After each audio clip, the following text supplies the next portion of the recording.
My name is Melody, and I'm 34 years old.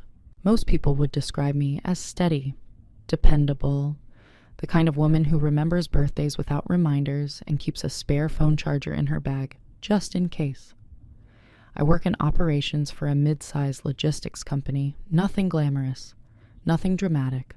I build systems that prevent chaos. I notice patterns. I fix problems before anyone else realizes they exist. But that's not how I was seen at home.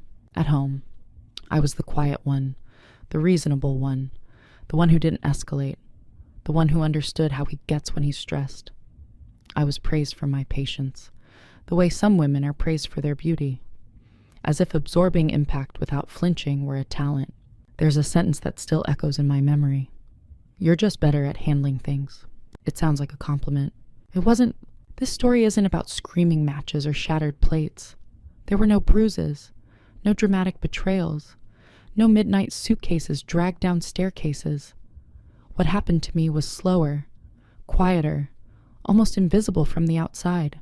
It began with something small. I pretended to be asleep to avoid another argument at midnight. At first, it felt strategic, mature, even. I told myself I was protecting the peace. I learned the rhythm of his footsteps so I could time my breathing and avoid confrontation. I could tell by the weight of each step whether the night would be calm or whether I should let my eyelids stay heavy and my body remain perfectly still. That's how subtle it was. There's a particular kind of exhaustion that comes not from being yelled at, but from always calculating, from adjusting your tone, from pre-editing your reactions, from shrinking a millimeter at a time. This story is about how that millimeter became miles. It's about what happens when silence stops being fear and starts becoming strategy. I won't give you dramatic revenge. There's no explosive confession waiting at the end. What I can promise you is honesty, the kind that feels uncomfortable because it's familiar, the kind that forces you to ask yourself whether peace is always peace or sometimes just quiet control. Over the next hour, I'm going to tell you how I went from invisible to undeniable, not through shouting, not through destruction, through stillness, through documentation, through one irreversible decision made without raising my voice. And maybe, as you listen, you'll recognize something not in him, but in yourself. Have you ever mistaken endurance for strength, simply because no one else could see the cost? To his friends, I was the stable one. That's what Daniel used to say when someone joked about how intense he could be. He would laugh, squeeze my shoulder lightly, and add, "Good thing I married someone level-headed." Everyone would smile at me like I'd won something. I used to smile back.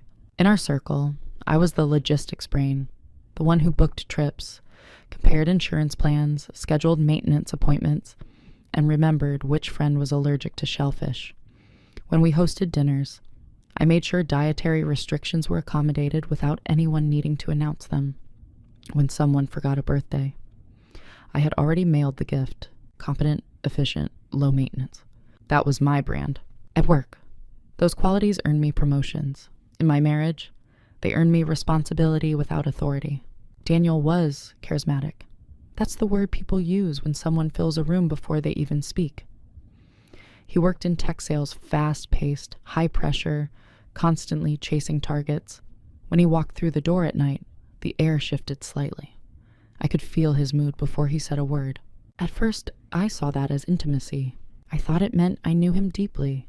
Over time, it became something else: calibration. I adjusted before he asked, lowered the lights if he seemed overstimulated, kept my tone measured if he sounded sharp, delayed difficult conversations until a better time. I told myself that timing was wisdom. If you had asked anyone back then whether I seemed unhappy, they would have said no. I laughed easily in public. I never contradicted him in front of others. If he interrupted me, which he did often, I would simply let the moment pass and continue later. If it still felt relevant, sometimes it didn't. There's a strange invisibility that comes not from being ignored, but from being agreeable. Daniel used to say, "Melody doesn't overreact. She's not dramatic." He meant it as praise. But I began to notice something the more I didn't overreact, the more space his reactions occupied. His frustration became normal. His late-night pacing became understandable. His dismissive tone became just stress. My restraint became the cushion that absorbed everything. And I absorbed it well. I didn't cry loudly. I didn't slam doors. When arguments approached, I softened my voice instead of sharpening it. I believed that if one person stayed calm, the conflict would shrink. Sometimes it did. Sometimes it simply waited. The first time I pretended to be asleep, it didn't feel like surrender. It felt tactical. He had come home, irritated footsteps heavier than usual. Keys dropped a little too hard on the counter. I recognized the rhythm instantly. If I were awake, he would start about work, about the dishes, about something I'd said 3 days ago that didn't sit right. So I lay still, breathing slow, even. He stood in the doorway for a moment. I could feel it. Then he exhaled and went to shower. That night, there was no argument. I told myself I prevented unnecessary conflict, that I had chosen peace. But something subtle shifted in me, because peace achieved by disappearance is not the same as peace earned through respect. At the time, though, I didn't have language for that. I only had the relief of quiet. And I became very, very good at being quiet. It wasn't the first argument that changed me. It was the first time he corrected me in front of other people, and I laughed along. We were at a small dinner party at our friend's townhouse in Queen Anne. 6 of us around a narrow wooden table, wine glasses catching the warm light. The conversation drifted toward finances, interest rates, market volatility, the usual cautious optimism people perform when they want to sound informed but not anxious. I mentioned something about diversifying long-term investments, referencing an article I'd read that morning. Nothing confrontational, just a thought. Daniel chuckled, not cruelly, not loudly, just enough. Melody reads one article, and suddenly she's Warren Buffett, he said, smiling at the group. There it was, that light, teasing tone, the kind that allows everyone to pretend it's harmless. The table laughed. I smiled too. I even added, okay, fair. Maybe I did oversimplify. The conversation moved on. No tension. No raised voices. No scene. But something inside me recorded the moment with unusual clarity. Because Daniel knew better than anyone that I managed most of our investments. That I was the one who reviewed our retirement contributions quarterly. That I was the one who restructured our portfolio after his impulsive cryptocurrency phase lost a 5-figure sum he preferred not to discuss publicly. He knew, and still, he chose the joke. On the drive home, I said nothing. He hummed along to the radio like the night had been effortless. I studied his profile in the dim dashboard light and wondered, did he even realize what he'd done? When we got home, I folded my blazer carefully over the back of a chair and placed my earrings in their dish. My movements were precise, controlled. That was the first small cut. It didn't bleed. It didn't demand stitches. It barely registered to anyone else. But I replayed it in bed, not angrily, analytically. I asked myself questions the way I would at work when reviewing a system failure. Was it intentional? Was it insecurity? Was it a habit? Or was it something simpler that he trusted I would never challenge him publicly? So the cost was 0. The next morning, he kissed my forehead and thanked me for organizing the dinner gift. There was no malice in him. That's important to understand. He wasn't a villain. He was comfortable assuming I would absorb the impact of his humor, comfortable that I valued harmony over correction, comforted that my silence meant consent. That's how normalization begins, not with cruelty, but with tiny allowances. A week later, it happened again. Different setting, different topic. We were at brunch with his colleagues. Someone asked how we split responsibilities at home. Before I could answer, Daniel said lightly, Melody handles the boring adult stuff. I'd forget to pay taxes without her. Laughter again. On the surface, it sounded like praise. But buried in it was something else of framing. I was the administrator, the background infrastructure, the woman who handled boring things so he could be dynamic, useful, stable, unexciting. I smiled again, because correcting him would feel disproportionate, because pointing it out would make me seem sensitive, because I had built a reputation for being above that kind of reaction. Later that night, lying beside him in the dark, I stared at the ceiling and felt something unfamiliar. Not rage, not sadness. A subtle erosion, the kind that happens when your identity is edited in small public moments, and you participate in the editing. That was the part that unsettled me most. He hadn't silenced me. I had assisted, and once you notice that, you can't unsee it. I didn't confront him. I didn't withdraw affection. I simply began observing more carefully. Patterns, tone shifts, timing. The first small cut never looks like damage. It looks like a joke. And I laughed. After a while, the comments stopped surprising me. That's how normalization works. Not through escalation, but through repetition. Daniel began finishing my sentences in social settings. At first, it felt almost intimate, like we were synchronized. But gradually, I noticed something specific. He only finished them when my point was nuanced, when it required patience, when it didn't land quickly. He would jump in, simplify it, and make it sharper, funnier, shorter, and everyone would nod. Once, during a weekend getaway with friends in Portland, someone asked how we manage work stress. I started explaining how I structured my week, how blocking time for deep work reduced reactive burnout. Halfway through, Daniel leaned back and said, "She basically means she makes a lot of spreadsheets." The group laughed warmly. I did too, because correcting him would have required saying, "That's not what I meant." And that felt heavy, too serious for a casual living room conversation, so I let the simplified version stand. It was easier. At home, it shifted in quieter ways. If I brought up something that bothered me, like him canceling plans at the last minute without asking, he would respond with logic. "You're overthinking it. It's not that deep. Why are we turning this into a thing?" He never yelled, "That's important." He just reframed. And because he spoke calmly, I questioned myself. Maybe I was overthinking. Maybe it wasn't that deep. Maybe I was turning it into a thing. I had always prided myself on being rational. So when he positioned himself as the calmer perspective, I adjusted accordingly. I began pre-editing my concerns before voicing them, softening them, shrinking them. Instead of saying, "It hurts when you dismiss me in front of people," I would say, "Maybe next time we could both share." Instead of, "You interrupted me again," it became, "I might not have explained that clearly." Language reveals power if you listen closely.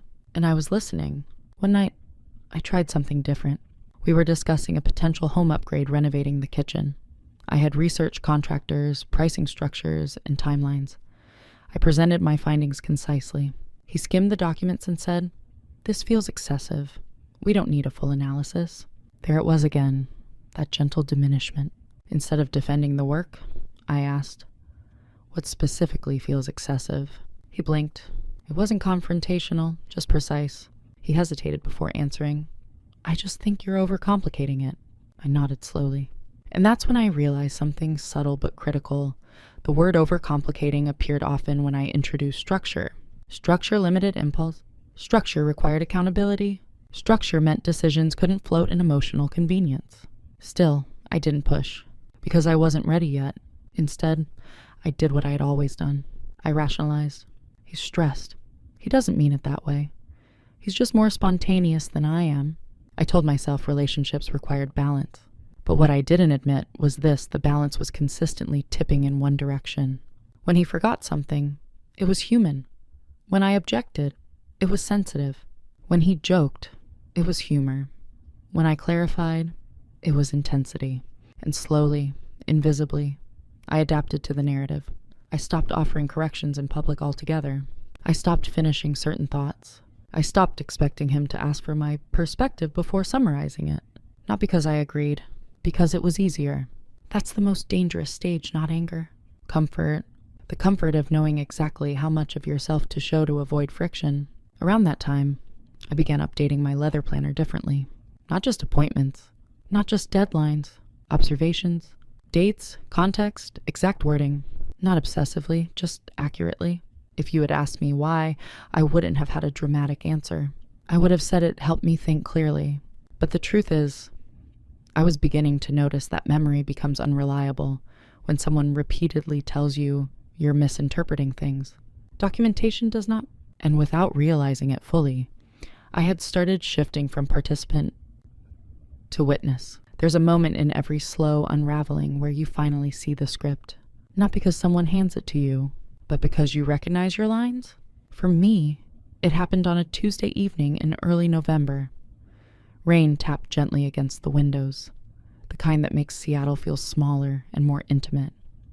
Daniel was pacing the living room, Bluetooth headset in, negotiating something work-related with animated confidence. I was at the dining table, reviewing our monthly budget. He ended the call, exhaled dramatically, and dropped onto the couch. God, I'm exhausted, he said. I can't keep carrying everything. I looked up slowly. What do you mean, I asked. Work, pressure, expectations, He rubbed his temples. It's just a lot being the one everyone relies on. The sentence hung in the air between us. Not because it was aggressive, because it was inaccurate. I paid the mortgage from my account before transferring his portion. I handled insurance renewals, tax filings, subscription audits, and warranty claims. When his mother needed help setting up her medical portal, she called me. When our car registration nearly expired, I caught it.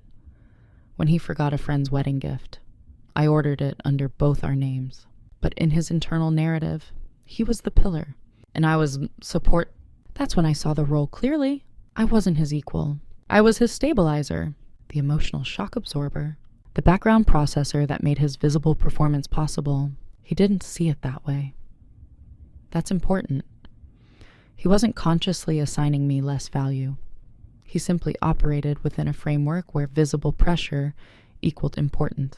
My work was preventative, quiet, invisible when done correctly, which meant it didn't register as weight. That night, I didn't argue. I didn't list contributions. I didn't defend my labor. I just asked one question. Do you think I don't carry anything? He blinked. Surprise. That's not what I meant.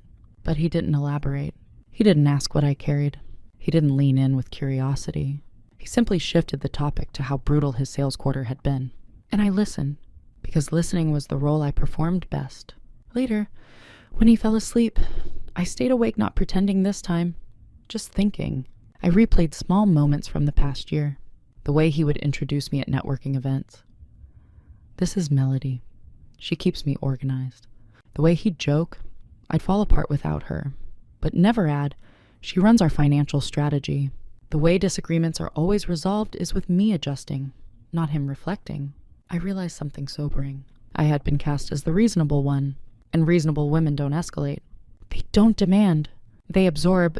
If I ever stepped outside that character, it would feel like betrayal, not to him, but to the image everyone had of me. That was the trap, because the more reliable you are, the harder it is to justify wanting more. I began noticing how often he said, "You're just better at handling things." It sounded admiring, but it also functioned as a delegation. If I were better at handling things, then I should handle them. If I were calmer, then I should stay calm. If I were more mature, then I should be the bigger person. And slowly, the emotional labor distribution became unquestioned law. I wasn't unhappy in a dramatic sense. I wasn't unloved. I was simply misframed. And once you see the frame, you have two options. Step outside it, or continue performing it flawlessly. That November night, sitting in the dim kitchen light, I realized something quietly devastating. If I disappeared tomorrow, everything visible about his life would wobble, but no one would know why, because the role I had been assigned was designed to leave no fingerprints. And for the first time, instead of feeling proud of my invisibility, I felt replaceable, not because I was small, but because I had made myself seamless. The shift didn't happen during a fight. It happened during the silence. It was a Saturday afternoon in January, cold, pale light filtering through the windows. Daniel had left for the gym after a brief disagreement about something forgettable groceries. I think, or maybe the way I'd phrased a question about an upcoming work trip. The details blur now. What stayed with me was the quiet afterward. The apartment felt unusually still. No music, no footsteps, no underlying anticipation of mood. I sat at the dining table with my leather planner open, pen resting between my fingers. I wasn't writing anything.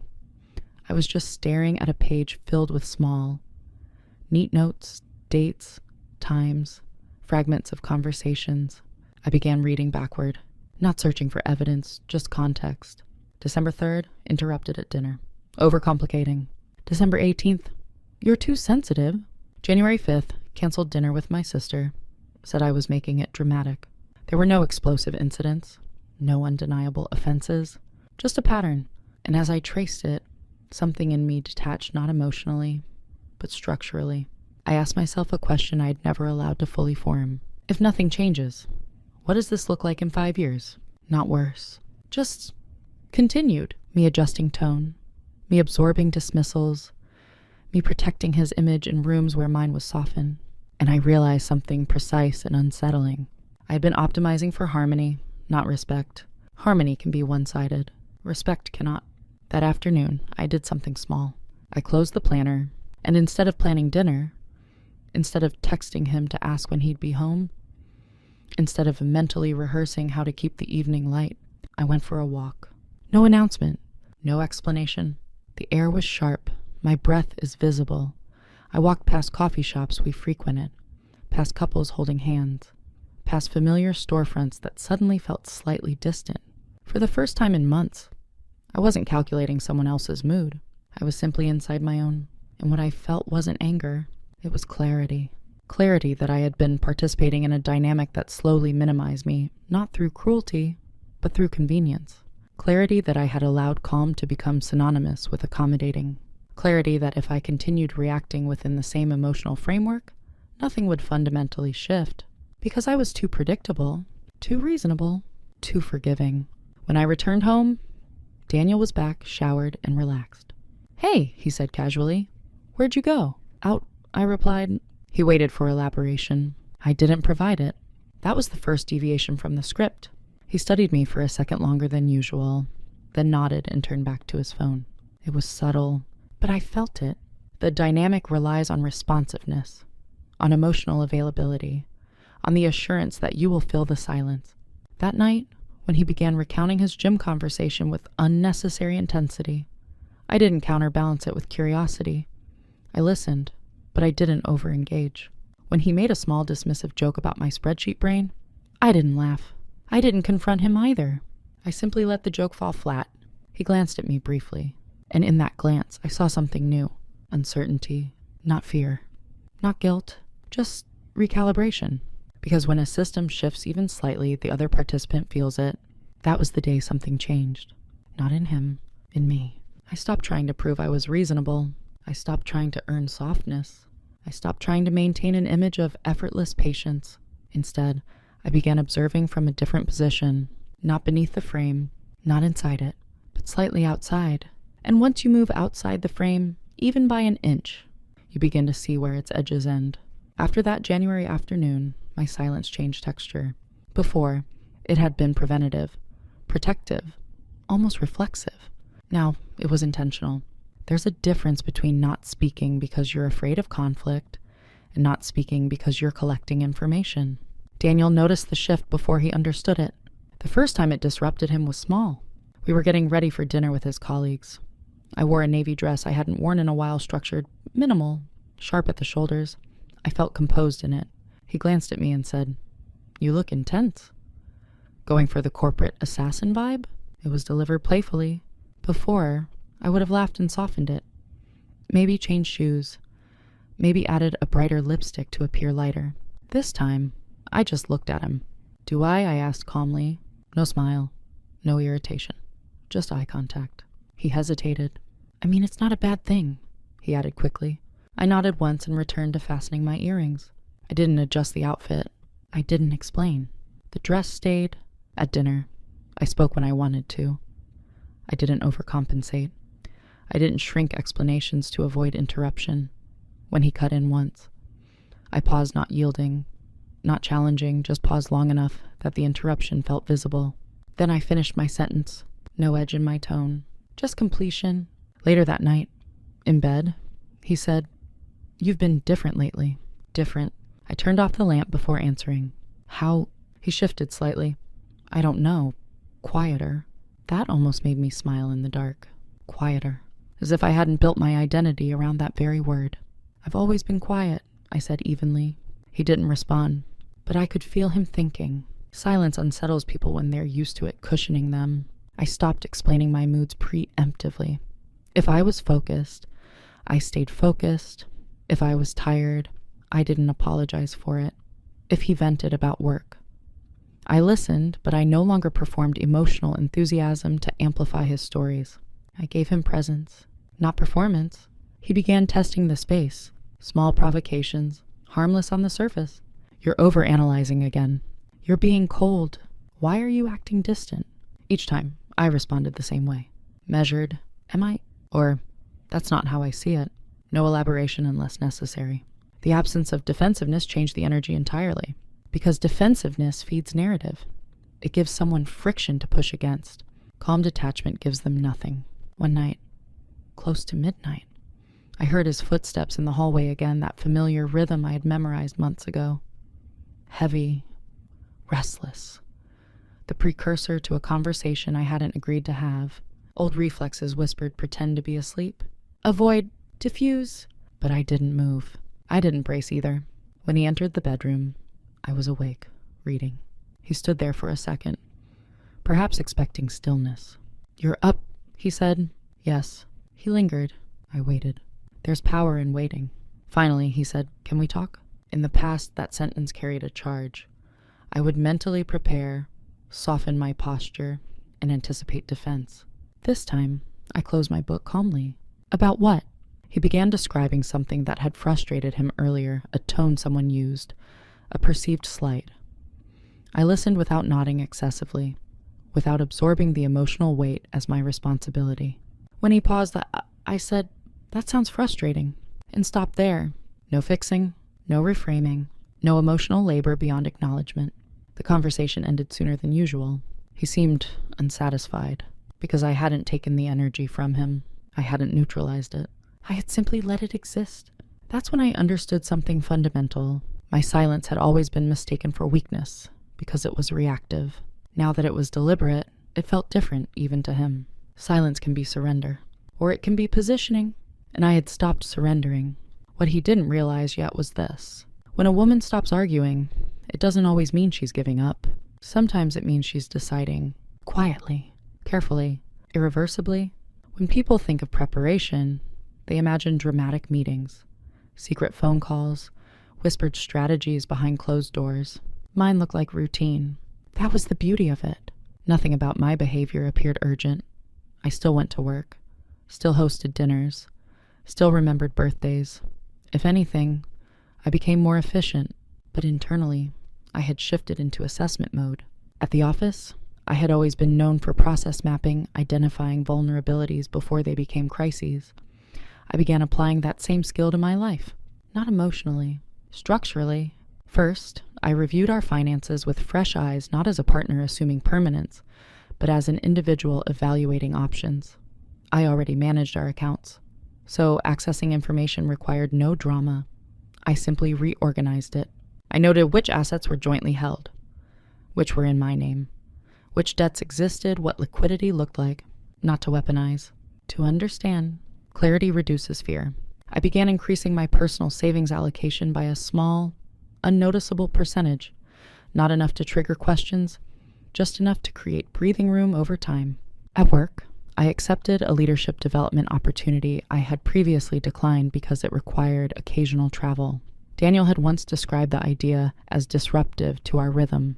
This time, I didn't ask for approval. I informed him, "I'll be in Chicago 3 days next month." I said one evening while washing dishes. He looked surprised. "For what?" "Executive training." A pause. "That's new."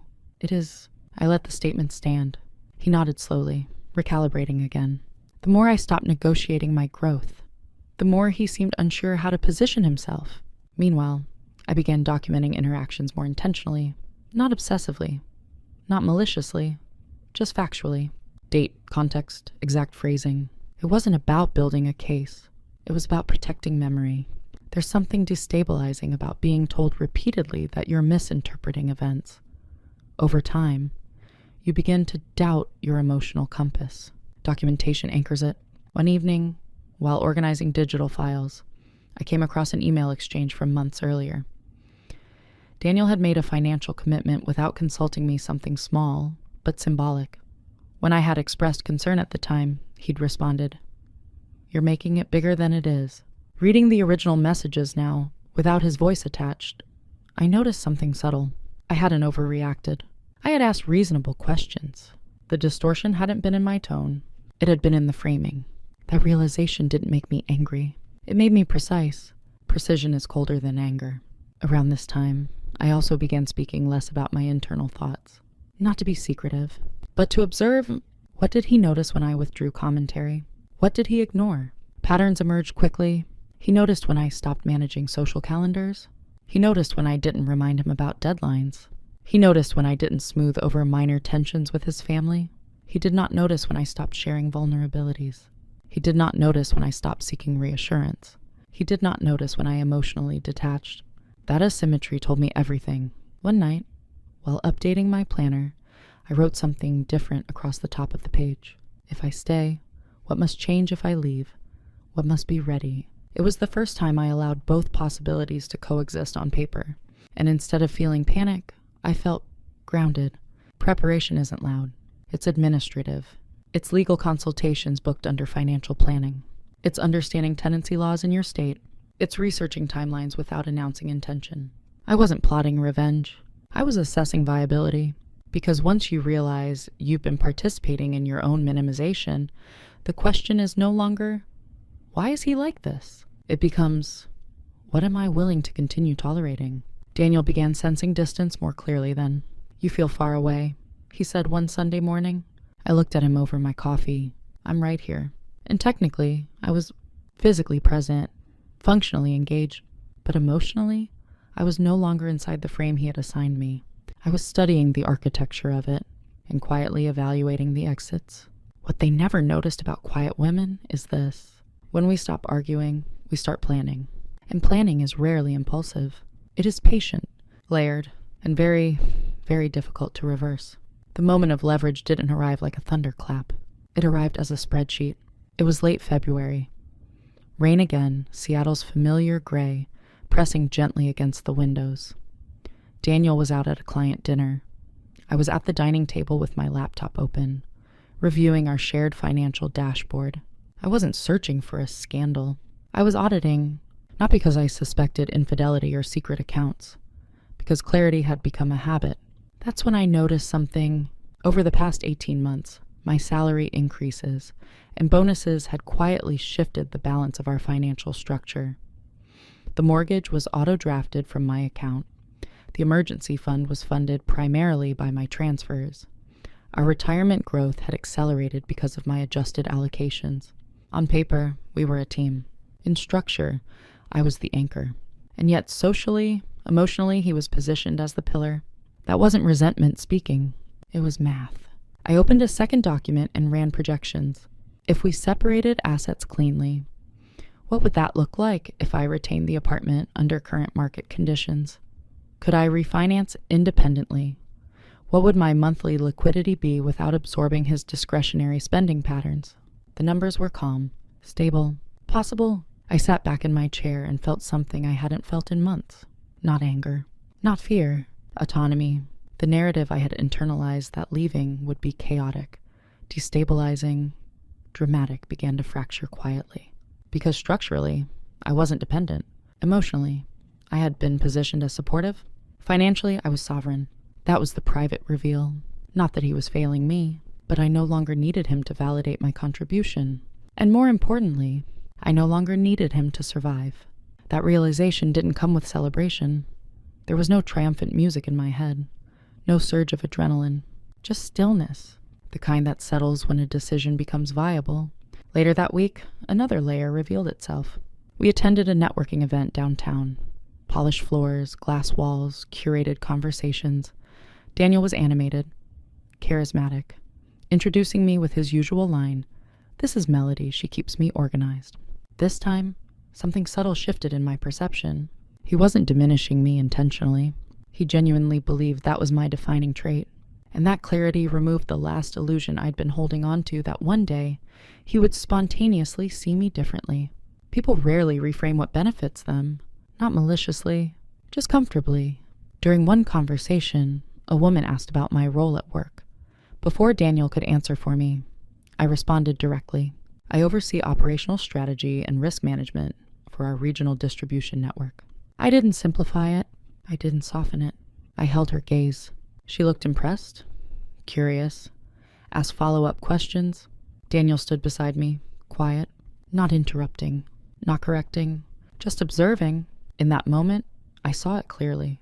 The leverage wasn't hidden accounts or secret evidence. It was identity. He had grown accustomed to me occupying less visible space. The moment I chose not to, the dynamic destabilized. But here's what mattered most. I didn't need to prove anything to him anymore, because I had already proven it to myself. When he went to bed that night, I stayed up again with my planner. At the top of the page, I wrote one sentence. I can leave without destroying myself. That sentence changed everything, because fear had been the final tether. Fear of upheaval, fear of regret, fear of being the one who gave up.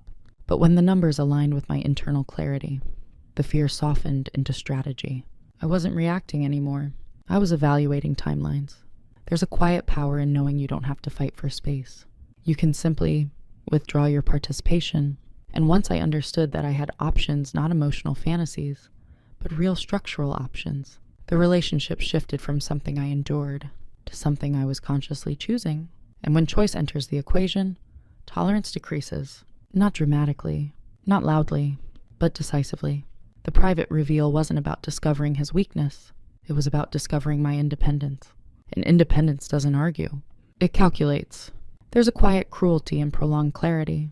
Once you see the structure of something, continuing inside it requires deliberate blindness. By March, I was no longer confused about our dynamic. I understood it completely. The emotional asymmetry, the social framing, the subtle dismissals are disguised as humor. The way my steadiness had become infrastructure rather than a partnership. The question was no longer what was happening. It was, what will I do with this information? I gave myself 3 options. Option 1, confront and attempt recalibration. That would mean sitting him down, laying out patterns calmly, and offering him the opportunity to reflect and adjust. It would require vulnerability, exposing how small I had felt in moments he barely registered. But I knew something critical. For recalibration to work, both parties must believe there's a problem. Daniel did not. To him, we were stable, functional, even admirable. We rarely fought. We hosted well. We maintained careers. From the outside, we were the calm couple. If I disrupted that narrative, I would become the disruptor. Option 2, stay and renegotiate my internal expectations. Detach emotionally. Maintain the marriage structurally. Accept that he would never fully see me the way I wanted to be seen, and build fulfillment elsewhere. Through work, through friendships, through personal growth. This was viable. Plenty of couples operate this way. Parallel lives under one roof. But when I imagined 5 more years of subtle minimization, 5 more years of being introduced as the woman who keeps him organized, my body reacted before my mind did. A quiet tightening in my chest. Option 3, leave without a spectacle. Not in rage, not after a catastrophic event, but from clarity, and something that functioned on paper but eroded me internally. That was the irreversible one. And irreversible decisions demand patience. I didn't choose immediately. I observed myself for weeks. Did I still feel warmth when he entered a room? Sometimes. Did I still laugh at his humor? Occasionally. Did I still feel emotionally safe expressing disappointment? No. That absence mattered more than affection. One evening, he came home unusually subdued. A deal had fallen through. He was frustrated but composed. We sat at the kitchen island while he described the setback. I listened, offered a measured perspective, encouragement without overextension. Halfway through, he paused and said, "You're always so steady. I don't know what I'd do without you." There it was again. Admiration wrapped around dependence. I looked at him carefully. For the first time, I didn't feel pride hearing that. I felt distance, because what he valued most about me was my ability to absorb. Not my depth, not my intellect, not my autonomy, my steadiness. And steadiness, in this context, meant I would stay. That night, lying beside him, I didn't analyze. I didn't replay conversations. I didn't calculate projections. I simply asked myself one final question. If nothing catastrophic ever happens, if he never cheats, never yells, never crosses an undeniable line, will I still want this life? The answer came quietly. No. Not because he was terrible, but because I had outgrown the role, and growth doesn't negotiate with comfort. The next morning, I scheduled a consultation with a family law attorney, not to file immediately, to understand the process, timeline, options. When the confirmation email arrived in my inbox, I felt a surprising calm. No adrenaline spike, no trembling hands, just alignment. Irreversible decisions rarely feel dramatic when they are correct. They feel steady. And in choosing that path, I realized something almost ironic. For years, he had relied on my steadiness. Now, that same steadiness would carry me out. Once the decision settled inside me, everything became procedural. There's a particular calm that follows an irreversible choice. The debating stops. The internal arguments dissolve. What remains is execution. My consultation with the attorney was scheduled for a Thursday afternoon under the category Estate Planning Review. A neutral label, no alarm bells. The office was understated glass walls, soft gray carpet, the quiet professionalism of people who handle endings for a living. I explained my situation without drama. No infidelity. I said no abuse, just misalignment. The attorney nodded. She had heard this before. We reviewed asset division laws in Washington state, community property rules, refinancing procedures, timeline expectations, nothing shocking, nothing cinematic, just structure. When she asked, "Are you certain I didn't hesitate?" Yes. That was the moment it became real, not emotionally, but legally. Afterward, I didn't cry in my car. I didn't stare at the steering wheel in shock. I stopped for coffee, went home, updated my planner. The following weeks unfolded with careful precision. I opened a separate checking account at a different bank. Not secretive, simply independent. My paycheck allocation adjusted quietly. Direct deposits rerouted in small percentages that would not trigger immediate conversation. I requested copies of all joint financial statements and stored them digitally in a secure folder. I gathered personal documents, passport, birth certificate, tax returns, and placed them in a slim file case at the back of my closet. Nothing about my external behavior changed. I still cooked dinner twice a week, still asked about his meetings, still attended social events. The difference was internal. I was no longer investing emotionally in future plans. When he talked about renovating the kitchen in the summer, I nodded without adding ideas. When he mentioned a vacation next year, I said, "We'll see." He began noticing the ambiguity. "You've been noncommittal lately," he said one evening. "I've been thinking," I replied. "About what?" "Long-term things." He searched my face for more, but I didn't elaborate. Because elaboration invites negotiation, and I wasn't negotiating. One night, close to midnight, I heard his footsteps again, that familiar rhythm I had once studied to avoid confrontation. This time, I didn't need to measure my breathing. I didn't need to pretend to sleep. I was beyond that stage. He entered the bedroom and stood there for a moment. "You're distant," he said quietly. "I'm reflective," I answered. He frowned slightly, unsettled by the language shift. "Reflective about us?" "Yes." The word hung between us. He waited for an argument, for accusation, for a list of grievances. I gave him none, because when you move in silence, you don't leak emotion prematurely. The attorney sent over preliminary documents the following week. I reviewed them late at night, cross-referencing numbers, ensuring fairness. I wasn't trying to punish him. I wasn't inflating claims. Equitable, clean. Final, that was my standard. The most surreal part was how normal everything appeared. From the outside, we were unchanged. Still the calm couple, still efficient, still composed. But beneath the surface, the architecture had shifted entirely. I wasn't reacting to him anymore. I was sequencing my exit, and the power in that wasn't dramatic. It was quiet, because when someone underestimates you, they rarely notice when you stop depending on them. They only notice when the support is gone, and by then, it's usually too late. The first consequence wasn't legal, it was atmospheric. Daniel started feeling it before he could name it. It showed up in small disruptions. I stopped reminding him about his mother's birthday, not out of spite. I simply removed myself from tasks that were never mine to begin with. The day passed, no call, no gift. That evening, he glanced at his phone and froze. "Wasn't today?" "Yes," I said calmly, washing a glass at the sink. He looked at me, waiting for an explanation. "You usually handle that," he said. "I've handled a lot of things," I replied gently. There was no accusation in my tone, just a fact. He called his mother immediately, apologetic. I could hear the strain in his voice from the hallway. Not anger, embarrassment. The second consequence was logistical. A payment he assumed was automated wasn't. I had always double-checked due dates. This time, I didn't intervene. A late fee appeared. Didn't you see this? He asked, holding up his phone. I assumed you had it covered, I said evenly. His brow tightened. Not hostile, just confused. You always check? I used to. That was the pattern now. Not confrontation. Withdrawal of invisible labor. At first, he interpreted it as stress. Are you overwhelmed? He asked one Sunday morning. No. Then what's going on? I'm recalibrating. He stared at me like I'd switched languages. Recalibrating implies a previous imbalance.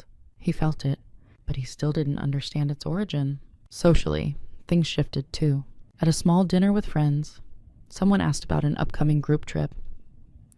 Daniel looked at me automatically the way he always did, expecting me to confirm dates, logistics, and feasibility. I took a sip of water. You'll have to coordinate directly with him, I said. The table fell quiet for half a second longer than usual. It was subtle, but it landed. He laughed it off.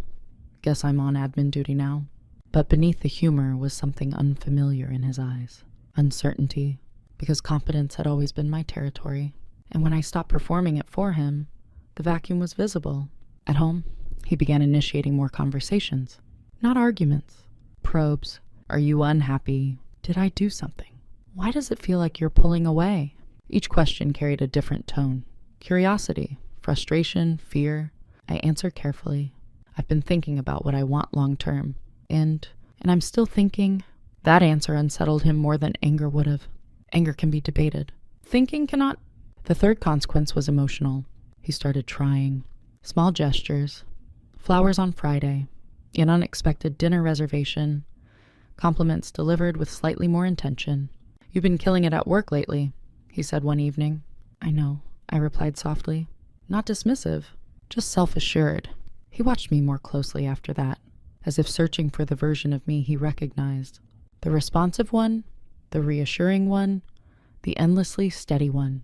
I was still steady, but no longer available in the same way. One night, as we lay in bed, he reached for my hand. Talk to me, he said quietly. I turned toward him. I have been. That's not what I mean. I held his gaze in the dark. I know. He exhaled slowly, a crack forming in the composure he usually carried. That was when I realized something important. The consequences of quiet withdrawal are disorienting. Not explosive, not cinematic, just destabilizing. Because when someone has relied on your consistency for years, they don't panic when you shout. They panic when you stop cushioning. And the most profound consequence wasn't the missed birthday or the late fee. It was this. For the first time, he was unsure of his position in my life. And uncertainty is uncomfortable for people who believe they are secure. I wasn't punishing him. I was preparing him. He just didn't know for what.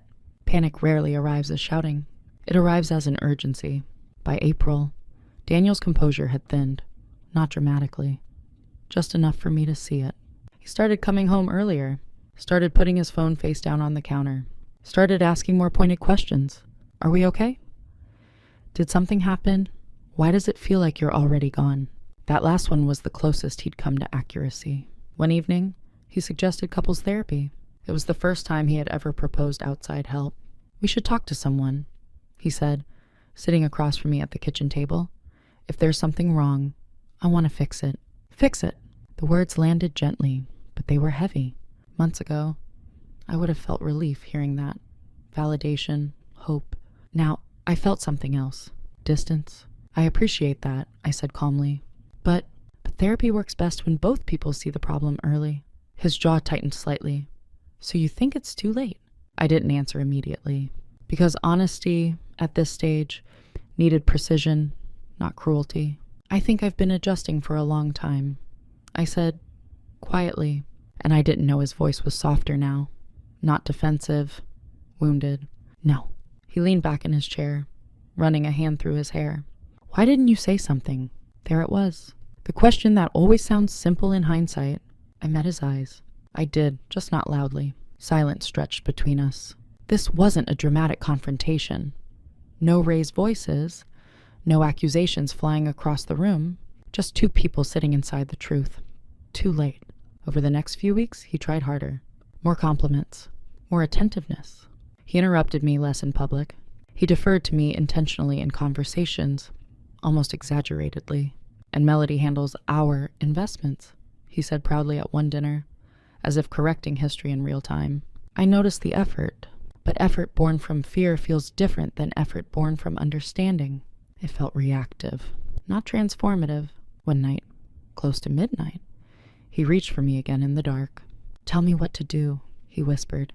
That sentence broke something in me, not from anger, but from clarity, because I didn't want to instruct him on how to see me.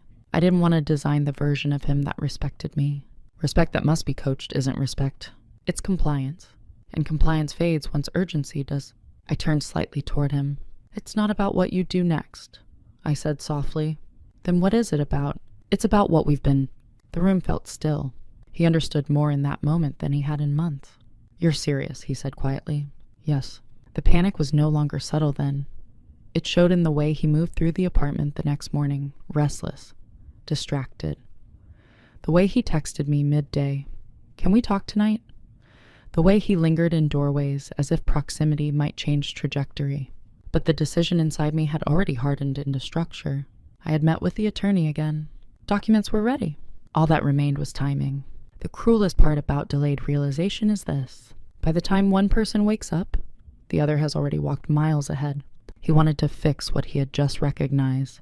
I had already grieved it months ago, and grief, once completed, does not reverse itself simply because someone else has finally arrived. It doesn't hate. It doesn't rage. It just moves on. And as I watched him trying to rebuild a bridge I had quietly stepped off of, I understood something with painful certainty. Sometimes it isn't that someone refuses to change. It's that they change only when the cost becomes visible. And by then, the cost has already been paid. I chose a Tuesday. Not a weekend, not a holiday, not a day already heavy with emotion. Just an ordinary Tuesday. There's power in delivering life-altering news on a normal day. It prevents the moment from becoming theatrical. It anchors it in reality. Dinner was simple grilled salmon, rice, steamed vegetables. We ate quietly. Not tense.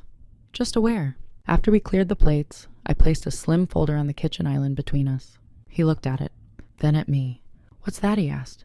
"My decision," I said, no tremor in my voice. He didn't open it immediately. His hand hovered over the cover, as if the weight of paper might shift if he delayed long enough. "Melody," he started, but the rest of the sentence dissolved. "You said you wanted to know what to do," I continued calmly. "This is what I'm going to do." He opened the folder. Inside were the preliminary separation documents, cleanly organized, fair divisions highlighted, no aggressive demands, no hidden clauses. He scanned the first page, then the second.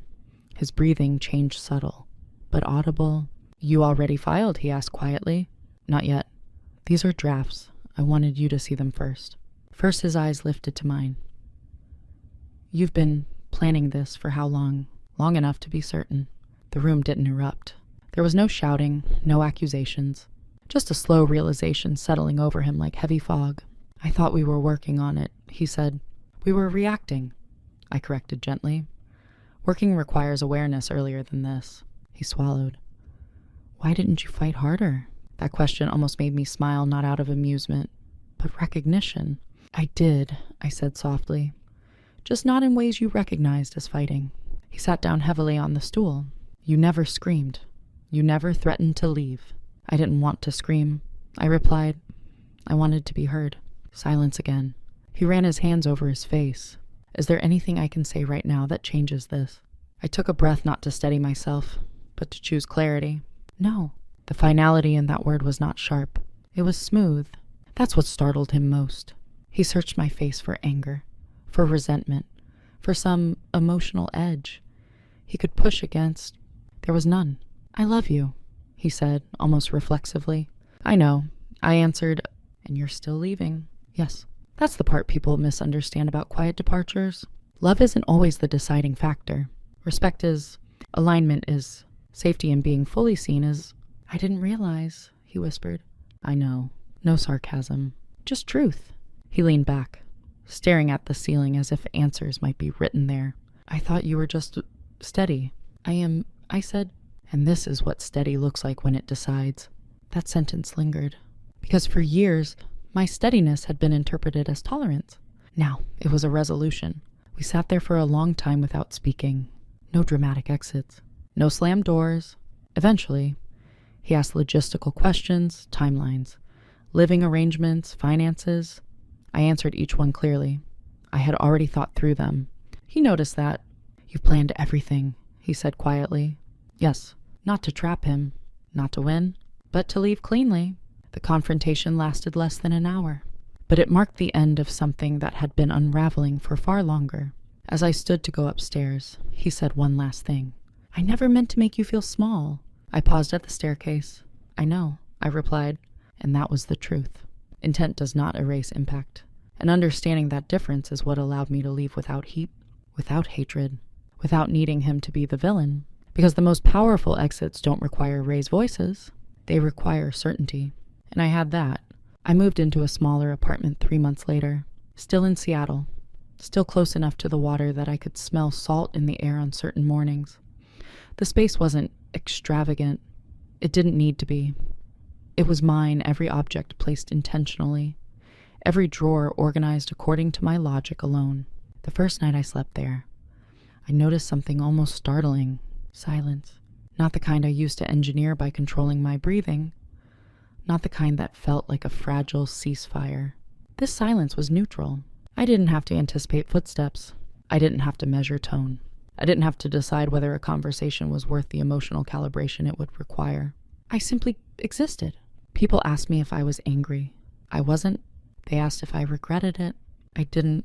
What I felt was unfamiliar at first, an expansion in my chest, where tension used to live. A steadiness that no longer had to brace. At work, something shifted too. Without the quiet emotional taxation at home, my focus sharpened. I accepted a larger leadership role that involved regional oversight, more responsibility, more visibility. The first time I introduced myself in a new executive meeting, I didn't minimize my title. I didn't condense my expertise into something palatable. I oversee operational risk and strategic scaling across 3 distribution hubs, I said clearly. No one interrupted. No one simplified it. And for the first time in years, I realized I wasn't holding my breath socially. Outside of work, I began rebuilding friendships with a different kind of honesty. When someone asked how I was doing, I didn't default to fine. I said, "I'm rebuilding," or "I'm recalibrating." The words felt accurate. Daniel and I handled the logistics respectfully. The separation was finalized without courtroom theatrics. Fair division, clean paperwork, the last time we met to sign documents. He looked at me carefully and said, "You seem lighter." I replied. He nodded, absorbing that quietly. There was no bitterness between us, just acknowledgement. We weren't enemies. We were 2 people who had functioned well structurally and misaligned emotionally. The difference now is that I don't confuse endurance with strength. I don't confuse silence with peace. And I don't confuse being needed with being valued. My steadiness didn't disappear when I left. It evolved. Before it absorbed. Now it anchors. I still carry my leather planner. I still document goals, timelines, and observations, but the notes look different now. They aren't about tracking dismissals or clarifying memory. They're about expansion, travel plans I choose for myself, investment milestones, personal development targets, and sometimes small reflections like, spoke fully today, didn't shrink. I don't tell this story to paint myself as flawless or him as careless. I tell it because quiet women are often misunderstood. Our calm is interpreted as consent. Our patience is mistaken for infinite capacity. But patience has edges, and calm can walk away. Who I am now isn't louder. It's clearer. Clear about what I contribute. Clear about what I expect. Clear about the fact that love without full recognition slowly erodes identity. I didn't leave to prove a point. I left to preserve myself. And that distinction is everything. If you've stayed with me this long, you might have expected a dramatic climax.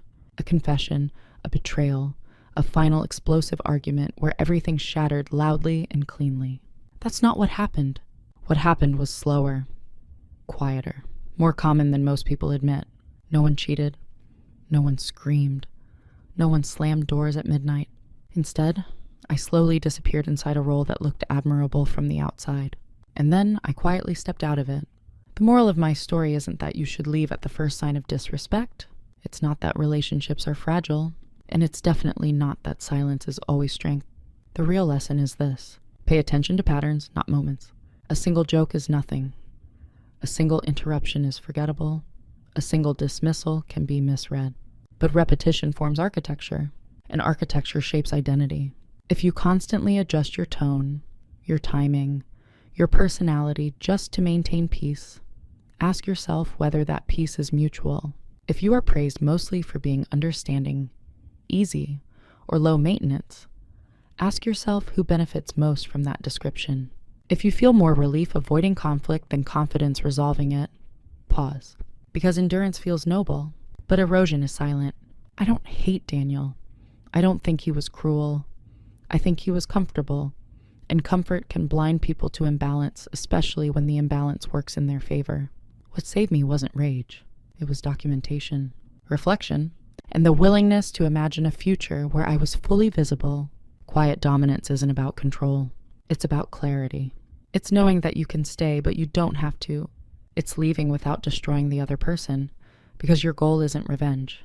It's alignment. So I'll leave you with this. Have you ever mistaken being needed for being valued? And if you stopped cushioning everything just for a week, what would become visible in your life? I'd genuinely like to know your answer. Cảm ơn bạn đã lắng nghe câu chuyện vừa rồi. Đừng quên like, share và bấm chuông để không bỏ lỡ câu chuyện mới nhất. Hẹn gặp lại.